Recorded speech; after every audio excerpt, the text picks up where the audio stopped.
Hey everybody, it is Trags Mike Petralia back with the second episode of CodeReds on the CLNS Media Network. My sincere pleasure and honor to welcome Chris Welsh of the Cincinnati Reds Bally Sports TV Network. He does a tremendous job breaking down all things Cincinnati Reds. He also obviously works on the radio side of things for 700 WLW, the mothership of Reds baseball for pretty much forever. Chris, thanks for joining me. Mike, great to see you. It's about time we hooked up and did this. I know that you had a podcast in the making, and I'm honored to be on here, especially in the episode number 2. That's pretty high ranking for somebody who didn't really deserve something like that. You were somebody that came immediately to mind, Chris, and let me tell you why. There is nobody who breaks down the details of baseball like you do on the air. And I mean that very sincerely. I'm not just blowing smoke here.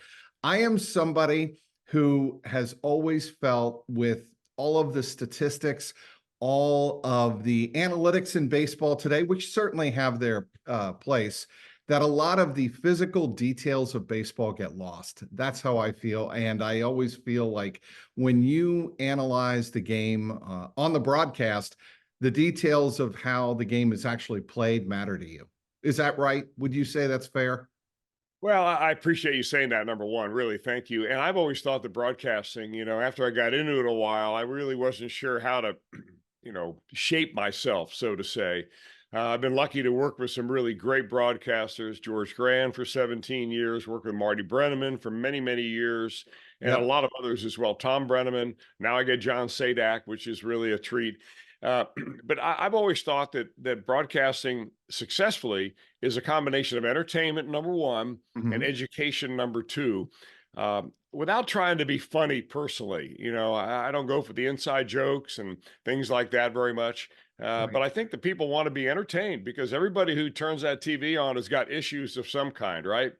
And they also want to know why you're sitting there. I mean, why am I sitting there if I can't give them some insight? So I try to bring both. So I'm glad. I was going to get to this later, but I'm going to bring it up now. Did you know, and I think you might know this, but maybe not. You mentioned George Grant, an incredibly great broadcaster on the Reds TV network, obviously for years and years and years. You worked with him starting in 1993 through his retirement in 2009. Did you know that that is the longest running partnership on the TV side, of course, in Reds TV broadcast history? Did you know that? Yeah, I did hear. I'd heard that at the time. I think when we had gotten to, I don't know, 15 years or so, somebody had written that and made a note of that. But I mean, just sitting alongside of George, I learned so much, not only about baseball, but about the broadcasting end. George was the first ever Sports Center host on ESPN. And he was the guy, he was the reason that I pirated cable back when I was in college. You buy a splitters, and back in those Yep, days, you could do that and get I away do with it. remember. So I'm showing my age, but certainly it was a pleasure, and just learning from him how to make the most out of a broadcast. I'll tell you a quick story about that. At Mhm. the very end of our broadcast, my first year with the Reds in '93. Gordy Coleman was on the Sports Channel Ohio version of the Reds broadcast, and I was on the WLWT Channel 5 version. And the way that the TV executives always like it is that they want the baseball game to lead right up until the 11 o'clock news. So when the games were, 5 minutes short or something like that, our director producer would come on and say, "Hey, you guys need to fill for 5 minutes." Or they would tell George, "Hey, George, with commercials and everything else, you've got a minute and 46 seconds."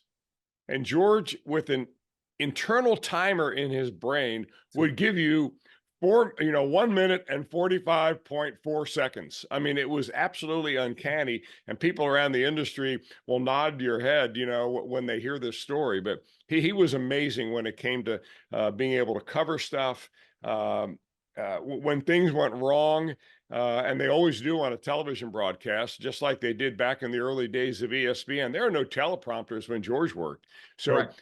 he was ad lib. I mean, he would work off his notes. He would see a B-roll of some highlights for the very first time, and at that same time, he would be able to give you the voice overlay of what's coming up and how that happened and so on.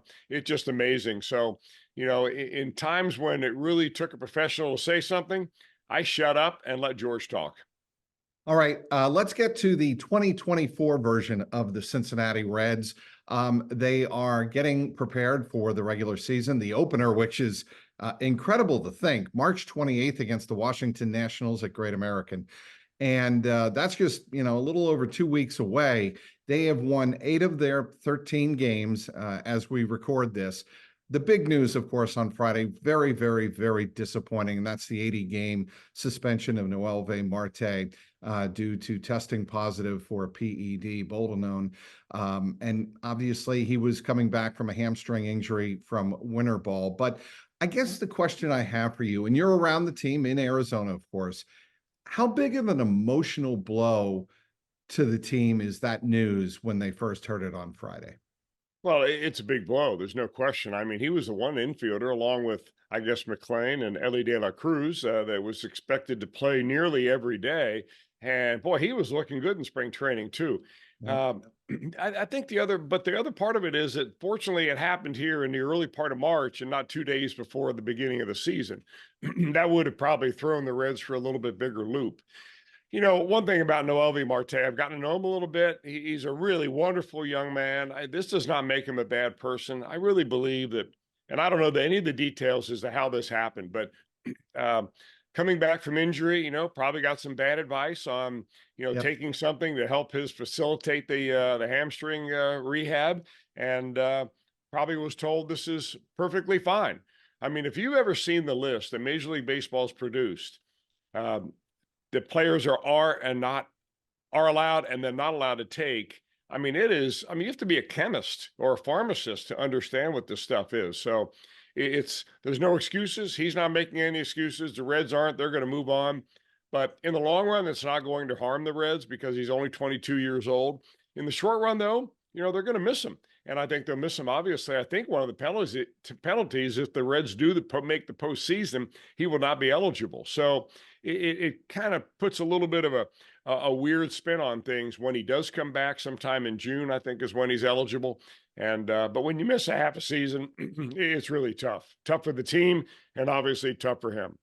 Well, and the one silver lining to this is what Nick Krall did in the offseason and in the wintertime. His mission, both in position players and in the pitching rotation and pitching side of things, which we'll get to in a couple minutes, he built depth. He brought guys in like Jeimer Candelario, not knowing what would happen to Marte necessarily, but if injuries happen, and they most certainly will over the course of 162 games, you've got depth. Well, the Reds are in a position now because of all of the versatility on the roster that David Bell has to work with, and because of what Nick Krall did in the offseason with obtaining a guy like Jeimer Candelario and holding on to Jonathan India and not trading him. The Reds are, I think, Chris, uniquely positioned to handle this. I think they are. And you make a great point there. I think, you know, when it comes to evaluating baseball teams, you evaluate the players, you evaluate the managers and the coaches, and you evaluate the front office. And I think just like it takes a while to become a good baseball player, you don't come out of college ready to go and become an all-star normally. It takes managers the same time, and it takes general managers the same time. Let's face it. The last few years for the Reds, you know, prior to them starting to, you know, trading away guys like Luis Castillo and Winker and Suarez and getting prospects in return, they were signing some guys that just didn't fit. And I think it was part of a learning process for the front office. I think that Nick Krall finally has in his covey of advisors some people that are giving him really good advice. He's very comfortable where he is. He's got the support of the general man, I mean the ownership, and he works very well with David Bell. That is really important this year when you've got a lot of different pieces moving around. because it won't be only David Bell making the decision as to who plays third tonight and who plays second tonight and so on. Mhm. I think Nick Krall's number one goal was to get the team to improve even more here in 2024, but don't give up any prospects yet because you're not really sure who is going to be a keeper and who is not going to be a keeper. And you need to let that play out a little bit. I think he's done a great job. They've got a lot of pieces. That said, I would not want to be in David Bell's shoes to be able to figure out when I'm going to play all these guys because, this is not the same game that was played back in the 70s when you and I remember the Big Red Machine and Sparky Anderson rode in the same lineup every night. Now there are matchups. You got to give guys days off more often. You have certain pitchers that throw certain pitches that may befuddle one player, but play right into the strength of another player. So all the micromanaging that was never done by Sparky Anderson is being done now. And that's why I think it's compelling to watch this year because I don't know whether it's going to work, but they certainly have a lot of talent. One guy I had on, well, I had Rob Dibble on the podcast last week, the inaugural episode of CodeReds on the CLNS Media Network. And one thing Dibbs told me was he's known David Bell for a long time. And he said, if there's one guy that can handle and is smart enough to handle all of the platoon situations and think about them, not only before the game, but as the game's unwinding and unfurling, it's David Bell. And I think you've seen that, Chris. You've gotten to know David Bell very well. You've called the games. You've seen the moves he's made inside each game that you've called. What impresses you about the way David Bell manages the roster and the 26 men that he has? Let's take a step back for a second. Sparky Anderson wrote a book about managing. And in that book, he mentioned there are 4 things a manager's got to do. Number 1, he's got to be able to get along with the press. Number 2, he's got to be able to motivate his players, right? Number 3, he needs to do ownership back and forth to make sure that that's working well with the front office and the ownership. And number 4, he's got to do in-game strategy. The realization of in-game strategy nowadays, a lot of that stuff is being done by the analysts. I mean, David Bell has a matrix sheet of every game of the way that this game may play out and what reliever he's going to use in this sequence and what pinch hitters he has available and who he's going to play tomorrow, who he's going to give the day off tomorrow. So this is no longer seat of the pants stuff. I mean, I want to give David Bell a lot of credit because I think the most important thing now for a manager in the major leagues is the interpersonal relationships that he has with the players. Mm-hmm. He's got to explain to Ellie De La Cruz or Matt McClain or Jamer Candelario, somebody like this, why you're not playing tomorrow or why you're getting this day off and not getting this day off and so on. And these are the things that Dusty Baker was very good at as far as interpersonal relationships. But the game strategy is not really as much on the shoulders of the manager anymore. Ultimately, he's got the final decision, but he's got more information now than anybody's ever had before. So I think David has really matured over the last few years. He's gotten to understand what the players are all about. He's always been to 100% in a player's corner no matter what. I've never seen him throw a guy under the bus. And the ball club responds to him for that. And I think that's where David has gotten, the most maturity as a manager is in that relationship with the players, which nowadays I think is everything. One other thing I'd add to that, Chris, I think David Bell has handled the ups and downs of the last 3 years remarkably well. Like it takes a certain personality in this day and age in professional sports in managing to handle a 100-loss season, to handle the disappointment of what the team went through late in 21 when they were in the race, and then the team kind of went into a massive slump at the end of 21. And then last year to handle all of the rookies that made their debuts, but pretty much in a 3-month window. I think he's done a remarkable job with that. And to me, that is what impresses me about David Bell. He does. And the big question, of course, is that people who look at David Bell say, all right, well, you handled a 100-loss season. You're able to get the team now back, and now they're, right at 500, a little bit over 500. Are you the guy to take this team to the next level? Can you get them to the playoffs? Can you win in the playoffs? And I think that's the one challenge that's left for David. I've got a complete confidence that he can do it. I think he's assembled a really good coaching staff. these guys are dedicated. I mean, they're having fun every day. And this is what you really have to do with a ball club is you have to make sure that they're having fun because unlike the old days, guys just naturally had fun because there weren't a lot of supervisors around. Now you've got supervisors in the way of uh, iPhones and cameras, and every time Right. somebody goes out in public, I mean, they're being put up on social media somewhere. So he's got to make sure that that part of the game stays under control, and I think he's got the talent to work with this year. And I like David Bell's position. I like him a lot. I've known David since he's been a kid. You know, I played with Buddy, his dad, not once but two different teams. Played with him here with the Reds in 1986. Also played with him when we were members of the Texas Rangers the year before. So I've known the Bell family for a long time, and I'm not only confident in David, but I'm really pulling for him too. All right, Nick Lodolo and Matt McLain made their much anticipated spring debuts, their Cactus League debuts on Sunday. Nick Lodolo, from all reports, Chris, and I assume you were there. You watched him, right? Two perfect innings, one strikeout, had a little extra zip on his fastball, and Matt McLain 0 for 2, but he started a nice double play. Your thoughts on those two, and specifically how important Nick Lodolo is to the upper three of the rotation?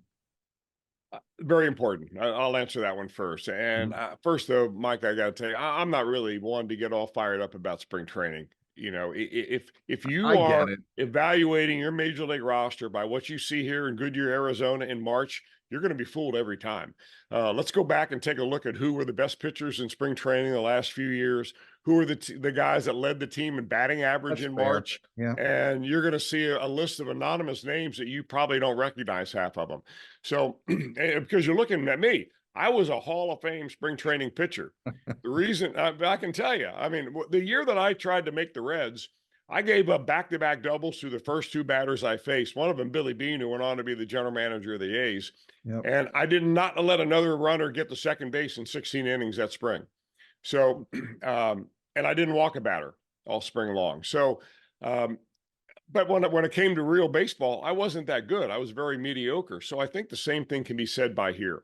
Let's prove that Nick Lodolo is healthy. Let's make sure that he's able to repeat, his bullpens and come back and pitch and do all the things that you have to do to get yourself ready for the season. If he's healthy, he's going to be a huge plus to this ball club because I think that he's got the kind of stuff that is very deceptive for hitters. He's got long-legged guy. He's like a giraffe out there. He's got a really long stride. He reaches out very close to home plate. There's a lot of deception in his delivery, and he throws hard enough to keep you honest. When it comes to Matt McLain, I believe he's the best ball player on this team. Yep. All around. I mean, he can play anywhere. He can hit anywhere in the lineup. He's a great high fastball hitter, and there are a lot of pitchers that are still trying to throw that pitch up there. So keeping Matt McLain playing healthy, I think, is going to be a key to this ball club. I want to also get your thoughts on Hunter Greene and him working on a new curveball and a splitter, adding to his four seam and his slider. It's one thing to add, you know this, that's why I'm asking you this question.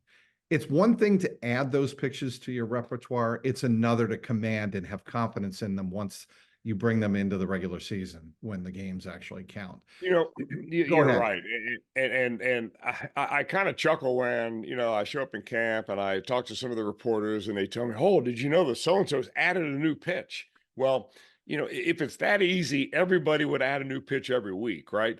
Um, can you throw that pitch in the bullpen? Can you throw it in spring training? Can you throw it in a regular game?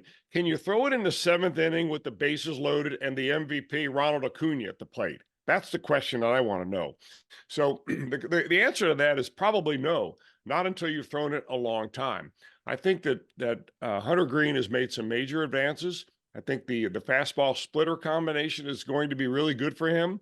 He's basically given up on the changeup because it hasn't worked for him. Um, I'm a big believer in changeups, but I also think that learning a split finger fastball is a shortcut to getting an off speed pitch that can work right now.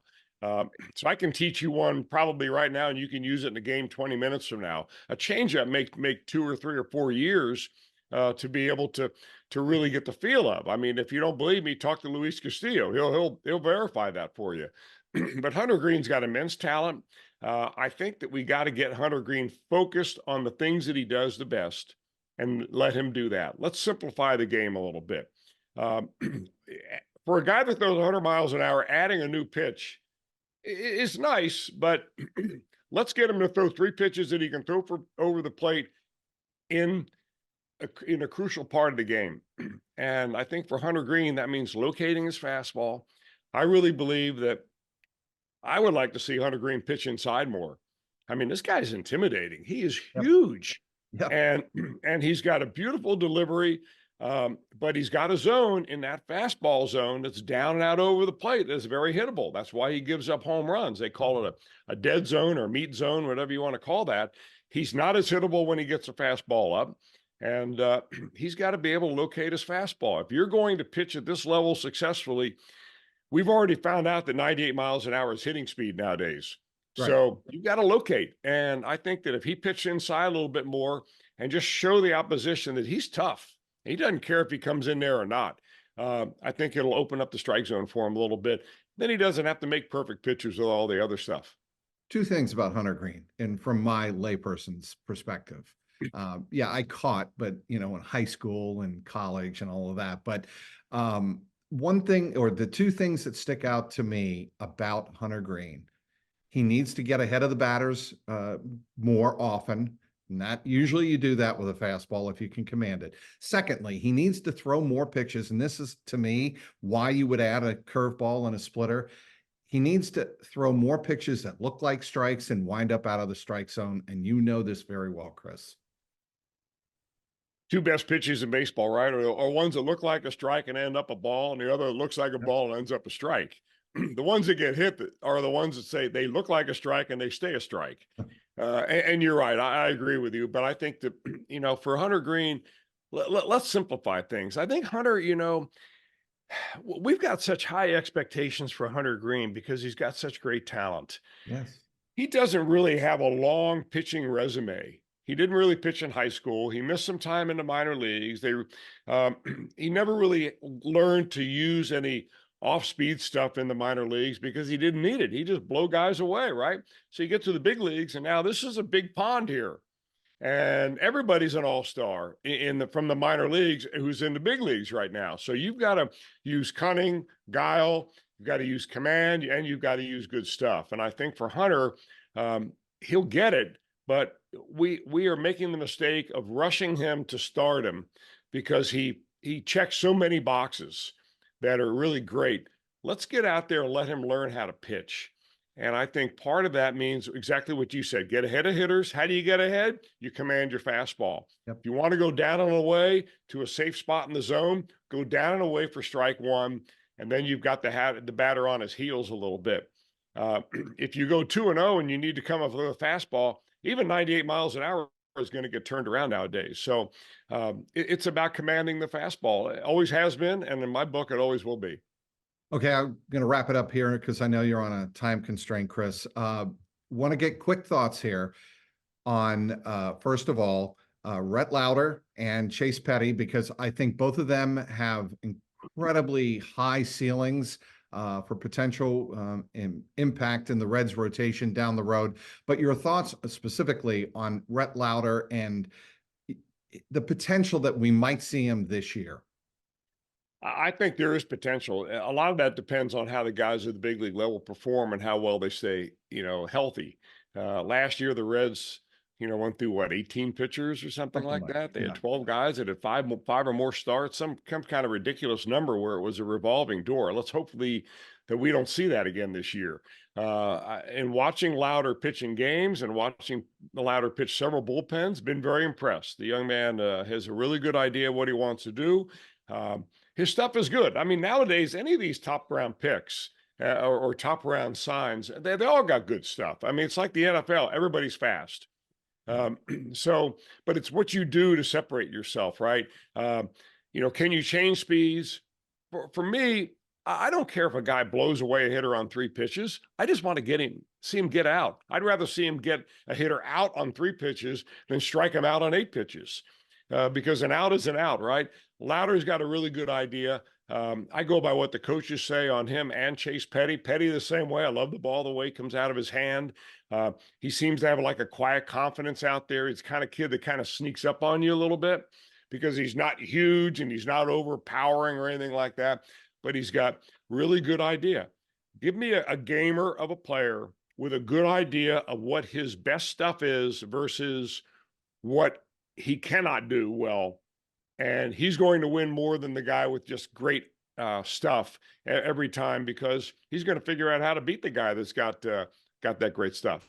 One stat that I look at in the box scores now online, not in the newspaper anymore, unfortunately, but that's a discussion for another day for two old timers like us, is pitch efficiency, meaning how many pitches did it take you to get through X number of innings?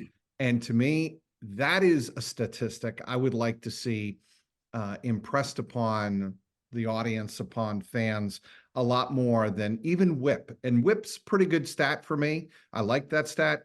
But pitch efficiency to me, Chris, like you just alluded to, is a statistic that I think needs more attention. You know, anytime I hear that, Mike, I think of Greg Maddux because Maddux, his goal is to get a hitter out in less three or fewer pitches. And a lot of times, you know, a pitcher goes 0-2 on a hitter and then he wastes a couple of pitches. Next thing you know, he's on a 2-2 count. And he throws a great slider and he misses. Now he's got full count.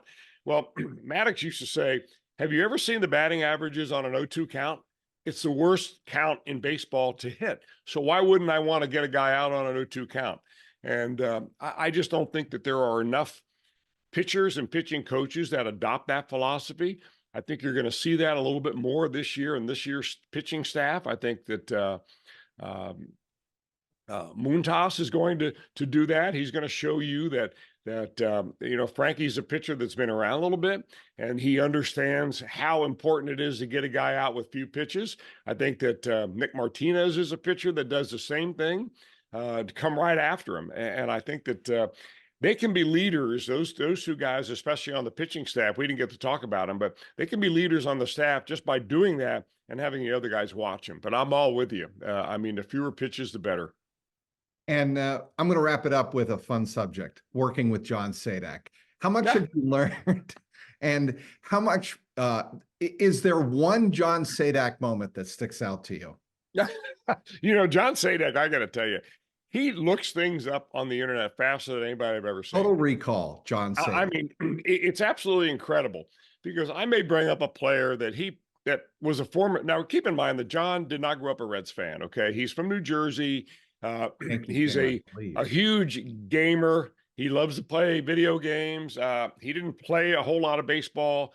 So he didn't follow the Reds, for instance, the way I did from, you know, being a youth growing up in the 1970s, pitching with the Reds in the 80s and so on. So I throw a name out there of a former Reds player that a lot of Reds fans may remember, but John Sadak wouldn't know.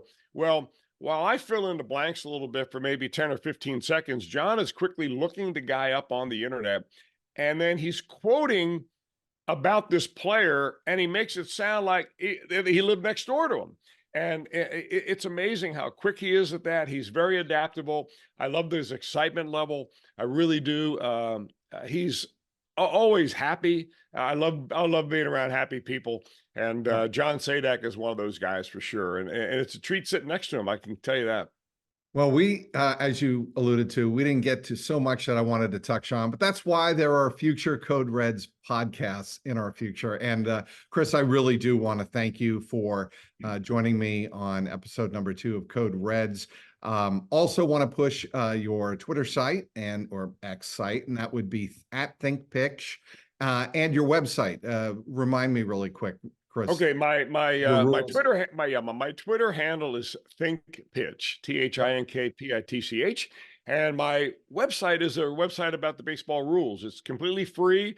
If anybody wants to get on there, you may see some ads if you do the free version, but it's called baseballrulesacademy.com. Right. And this year there are some new rules coming into play here that we didn't get a chance to talk about today, Mike, but there's some big time changes in the way the guys are going to be playing the game this year. I will have those covered by probably the end of the week. And so it's worth getting on there and taking a look at it. And also, if you can just sign up free, you'll get my regular releases on Twitter and on email at baseballrulesacademy.com. And thank you very much for plugging that. You got it, Chris. Anytime. He is Chris Welsh, does a great job, a fabulous job for Bally Sports TV as the color analyst on the TV side, of course, works with Tommy Thrall on the radio side as well. And that's on 700 WLW and the Cincinnati Reds radio network. Want to thank everybody for downloading this episode of Code Reds on the CLNS Media Network.